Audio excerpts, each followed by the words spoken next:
My pleasure now to introduce our keynote speaker. Fargo's own Michael J. Olsen has had a very impressive career as a public relations and corporate communications consultant. He's held executive positions with companies including National Car Rental, Great Plains Software, and Otter Corporation. He also served as press secretary to Senator Mark Andrews and as Deputy Assistant Secretary of Public Affairs at the Department of Transportation under Secretary Elizabeth Dole. Michael also serves on the National MS Society Upper Midwest Chambers Board of Trustees. One day, 28 years ago, and I'm hearing a lot of people in the room who know Michael did not know this was going on, but this happened quite some time ago. 28 years ago, he woke up with numbness, tingling, and burning pain in his lower extremities, marking the beginning of his journey with MS. And he's here to tell us all about it. Ladies and gentlemen, please welcome Michael J. Olsen.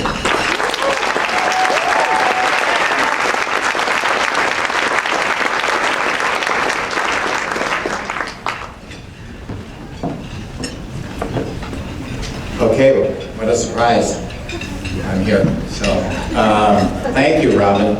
It's really an honor to be introduced by someone I think is the best anchor in the Midwest, including everybody I've ever seen. In addition to that, Sandy Buttweiler called her the perfect woman on there the other day. I'm sure Robin would dispute that, but I think she's dangerously close, so let's hear it for Robin. Thank you.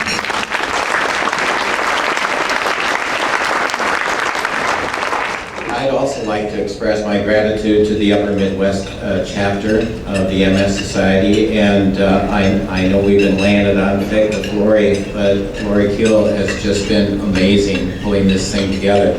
And in fact, it wasn't for her gentle nudging, I wouldn't really be up here today. So thanks again to Lori. We can do this again. I'd also like to thank the forum for the feature story last Sunday. It really, I think, helped attendance. I think Meredith is here, who wrote the story. Yay, good. And her editor, Sherry. Thank you so much. And I'd like to know the person at the forum who did the layout and decided that they would make my head in the story actual size.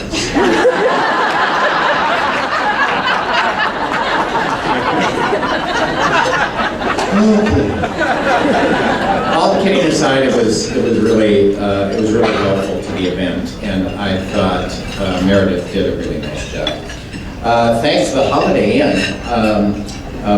I've been doing events here with Great Plains for years back in the day, and I maintain the staff of the Holiday Inn can turn around a lunch or a dinner faster than any crew in like the whole continental United States.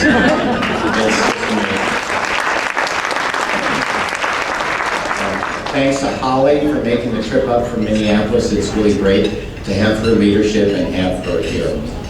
I'm also sincerely grateful for all of you for giving your time and treasure to be here today. As was mentioned, you all have day jobs, and so to sneak out for this amount of time is really special, and I really appreciate that. Because with your help, we're going to try and put a major bullet in this sneaky, ugly, awful disease, so thanks for that. Now, I thought long and hard on whether this was the right time, or if any time was the right time to go public with this.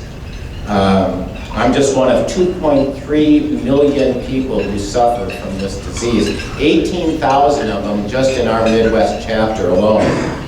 So that's just the people we know about. There are many who suffer in silence. So it's pretty darn humbling to be asked to share my journey with you today. So I guess the answer was yes, it is time, so here we go. I actually don't do much public speaking. I'm usually helping the person who's doing the speaking as much as I can. People go, oh yeah, you talk all the time. Well, I do talk all the time, but not always on stage.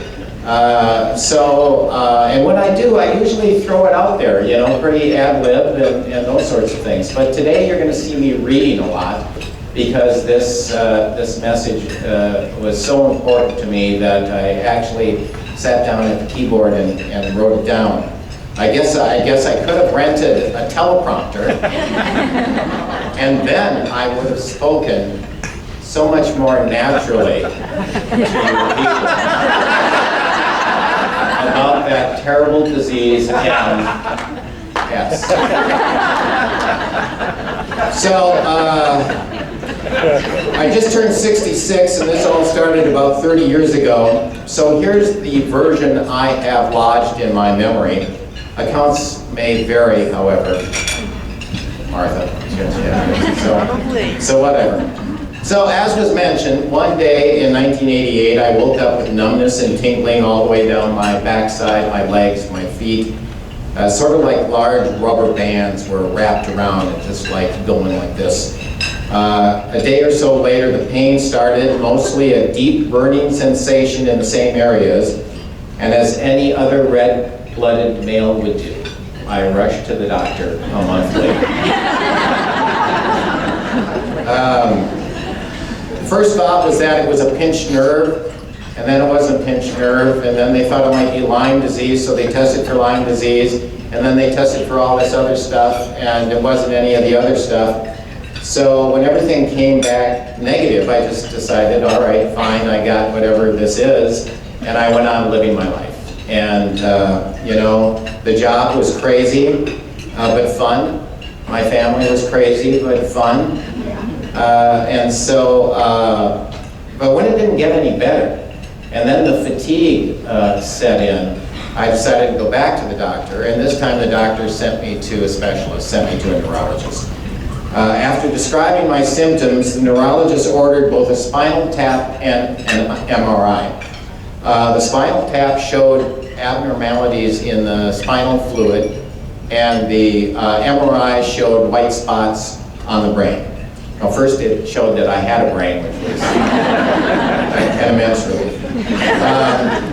So I went to see the doctor after the test came back, and that's when my first out-of-body experience happened, and I was like floating above it all when I heard the words, multiple sclerosis.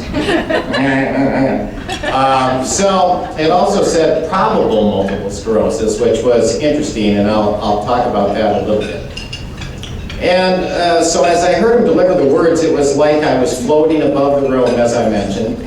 I didn't know anything about the disease, but it sure didn't sound good to me. That's all I knew. We now know those test results are pretty firm indicators of the disease, but back then they were reluctant to diagnose. Even today, they're reluctant to diagnose. I'm guessing that's why they used the word probable on me. Multiple sclerosis, geez. As mentioned, did that make me one of Jerry Lewis's kids? Could I, in fact, get on the telethon with Paul Anka and Frank Sinatra? I did it my way. But no, it was not MD. It was MS. Oh, by the way, that joke was just for those of you over 50. So and feel good. Thanks, Mark. So anyway, I rushed home, jumped on the computer, Googled multiple. Wait a minute. There was no Google. Didn't have a computer. So I did it the old-fashioned way. I went to the library and studied up as best I could. I saw that I had many of the internal symptoms, but I didn't have any of the external symptoms. Or symptoms, which is, they came on TV later than that. I was functioning fine despite the numbness, tingling, pain, and fatigue, of course. So once more, I just went on living my life, and more about that in a bit. And over the years, the symptoms got more intense. But I was still fortunate that I continued to have no external symptoms, so I could keep faking it. I guess we would call some of those developments episodes, but it's really hard to describe, as many of you know, what an episode is and when an episode isn't.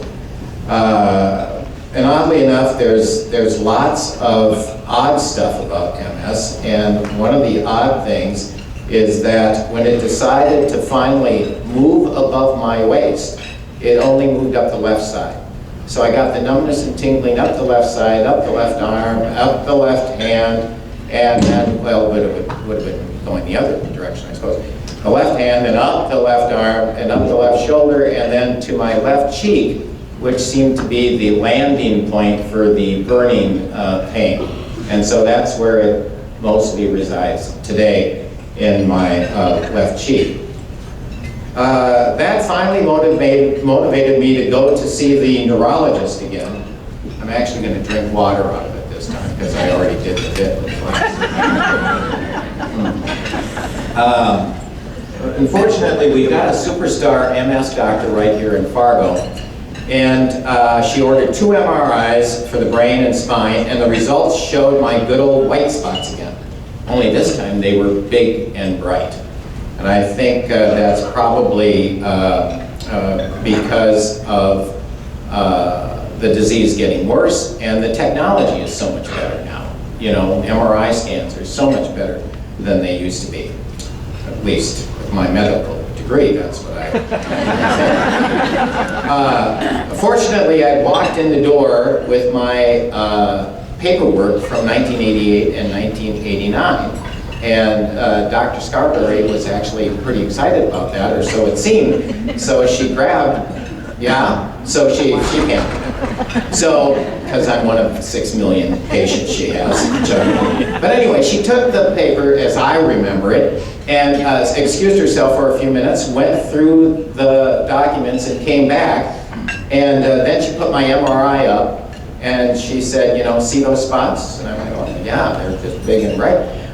They're the same spots that they talk about in the paperwork that you brought me from back in the late 80s. And, you know, a healthy brain doesn't have those spots. So yes, indeed, there's no probable about it, drum roll.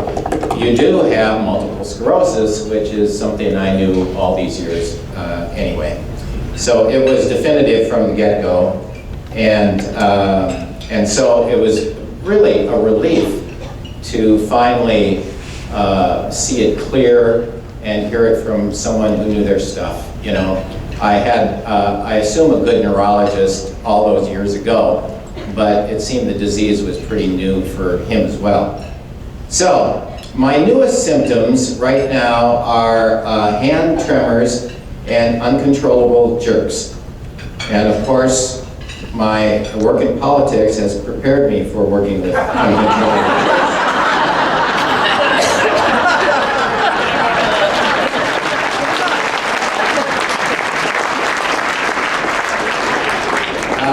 I also have increased fatigue, small balancing issues, some early cognitive issues,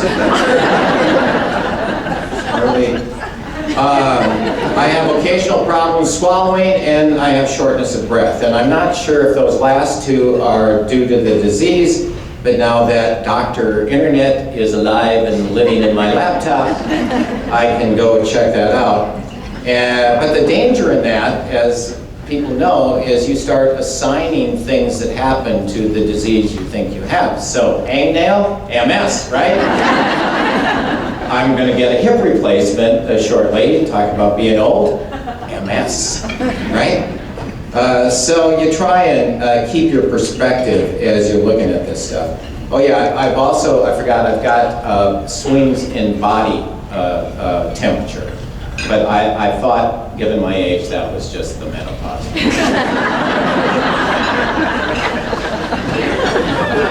Stresses me.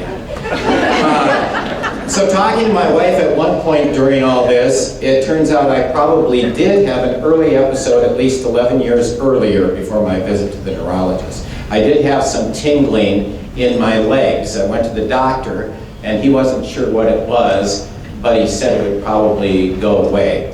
And in fact, it did go away, but the marriage didn't go away, thankfully. And here we are 39 years later, and thank you.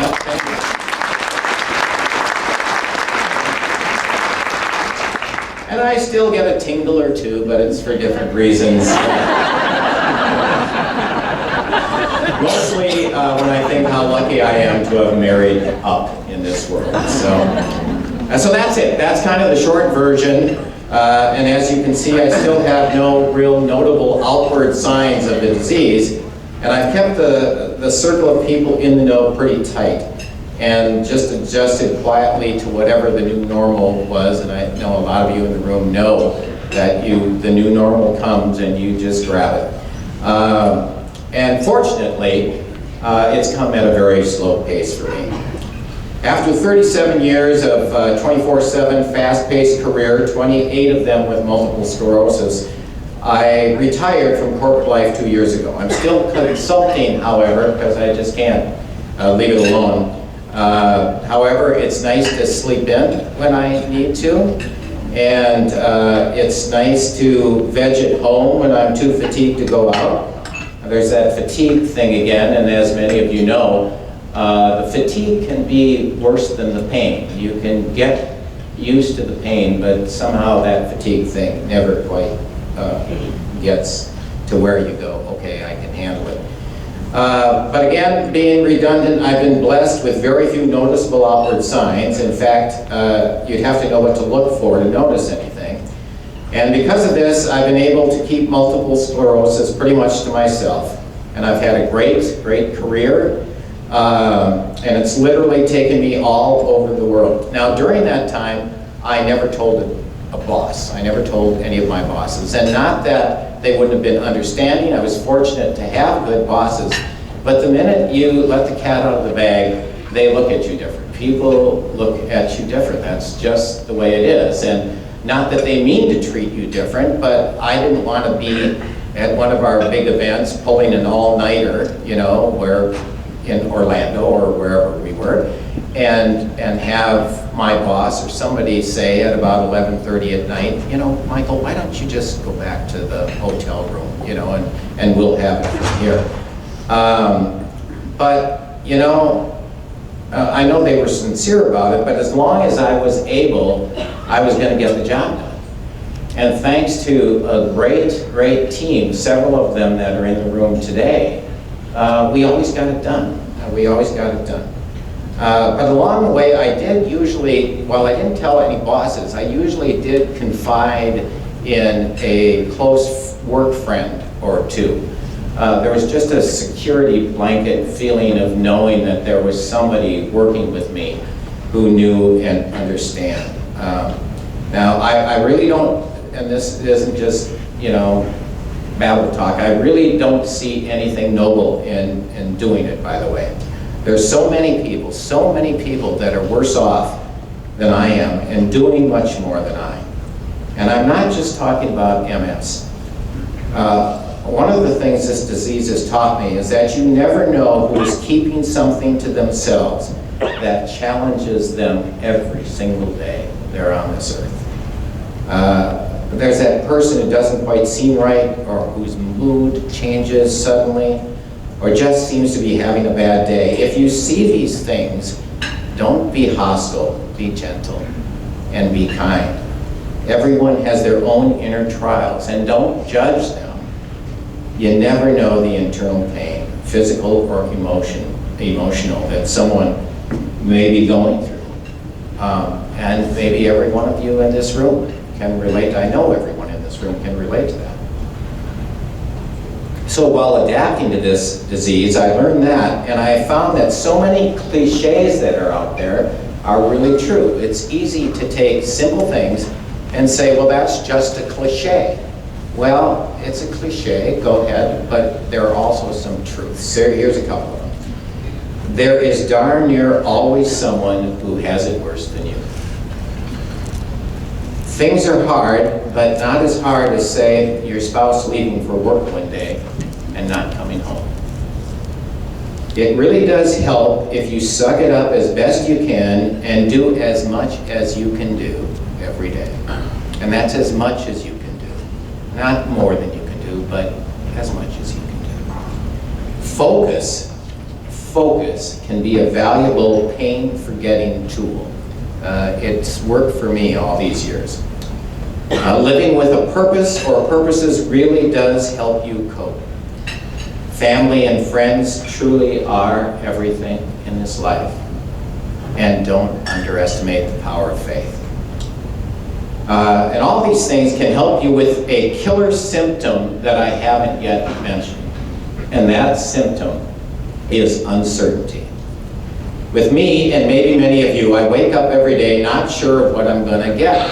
You know, what the level of pain is going to be, when am I going to run out of gas, and what day it'll all start accelerating on me. Now, I've been pretty lucky. The acceleration has been pretty slow, but that's got its own uncertainty attached to it as well.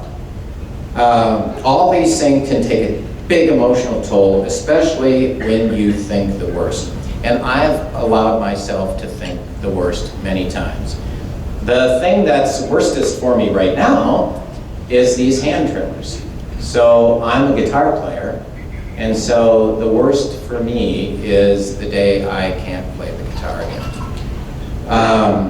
But right now I have small tremors affecting me mostly in the morning and mostly for things like texting. For instance, the other day I responded to a friend, yes, I bulbed the gas on the sofa. Which of course meant I'll meet you at Old Broadway at noon. But, you know, that's nothing unless you make it something. So despite thinking the worst, I always try to believe the best. So there's another cliche for you. You know, think the worst, but always believe the best. And speaking of the best, that's where the caretakers come in. In my opinion, there is a special place in heaven for the caretakers. These people give up major chunks of their lives to help those of us suffering from this disease and so many other illnesses. And all of us who are on the receiving end of the disease also need to be on the receiving end of care. And that care can take so many forms. Whether you're pretty much self-sufficient like I am, and I'm thankful to be that way, you still need the hug, the kiss, and the caretaker's sixth sense of knowing when you need something and stepping in and taking care of it when you run out of gas, taking care of it when you're misstepping and not saying a word. And of course, in that case, it's my wife, my caretaker, my bride of all these years. And I would truly, truly be lost without her. Now, there are some caretakers who need to fulfill much more dramatic functions for the people they love. I talk about people who never know the challenges that they are keeping inside. Well, God bless the caretakers who suck it up and unselfishly put their loved ones first each and every day. And if you know a person like this, you give them a hug. You tell them you love them. And you do it every chance you get, okay? Can you do that? Now I'd like to close with a few more thank yous. Thanks to all of you who struggle and are challenged by MS every day. And it may not be politically correct these days to separate the sexes, but I'm going to do it. And also I'd like the women to stand over here and the men. I'd like a special thanks to the women. Because us guys, you know, we have it too, you know, those of us who have the disease. But a woman who is dealing with MS and takes care of the family every day, many working a full-time job, going to a day job, and then taking their family. I don't know how they do it. It is really beyond me. But it does remind me of the old quote about Ginger Rogers. That's another thing for people over 50. You know? Ginger did everything Fred Astaire did, only she did it backwards wearing heels. So, thanks to the National Multiple Sclerosis Society for all they do, and again for Holly for driving up here, and thanks to the committee for the hours and hours it took to put on this event. We had a super, super terrific committee. I said super twice, and I meant it, by golly darn. So I'd like to name them again: Megan Williams, Lindsay Leach, Tracy Meckler, Julie Markson, Deanne Hansen, Katie Itterman, Gail Widmer, and Deanne's husband Ralph, who has been on the board for years and has done a terrific job as both a caretaker and a member of the board of the Multiple Sclerosis Society. Ralph couldn't be here today, but I wanted to make sure to give him a shout out for all he's done. Of course, again, to the Commander-in-Chief, Lori Keel. This time, I'm thanking her for not asking me to wear a little black dress.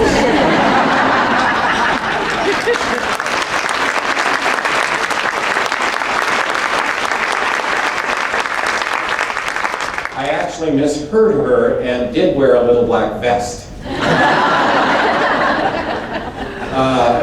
Thanks again to Robin for doing a great job and for all she does in the community. Thanks to my loving family and friends who've been there for me along this curious, uncertain journey. Never done. It's always risky to name names in this situation, so I'm going to name names. If I miss a few, there you go. But friends like Steve and Art, who actually adjust their obligations to hang with me on Saturday. Dan Knudsen, who lives in Minneapolis and was the first non-family member I ever told. Marcia Hardy for the inspiration. Michelle and Terry for their wonderful loyalty all these years. Sandra, who has been a dear friend of mine since 4th grade. Can you believe it? I have a friend who's actually stayed by me all that time. Charlie and Mary, who've embraced me as a member of their family. My siblings, Tony and his wife Marilyn, who are here today. My big sister Randy, who never stopped being a big sister. You know, she has been protecting me longer than anybody I know, and her wonderful husband Fred. My brother Pat and wife Paula. Then of course Martha, who I've mentioned and can't mention enough, and my children, Randy, Aaron, and Matt, and their wonderful spouses Nate, Summer, and Rachel. And my kids show their love and their support in so many ways. Those of you who have more than one child know that they're each different and they're each unique. And that uniqueness comes out in such a loving way when they take care of their old man, and it means a lot to me. So that ends the Academy Award. Thank you of my speech. Thank you.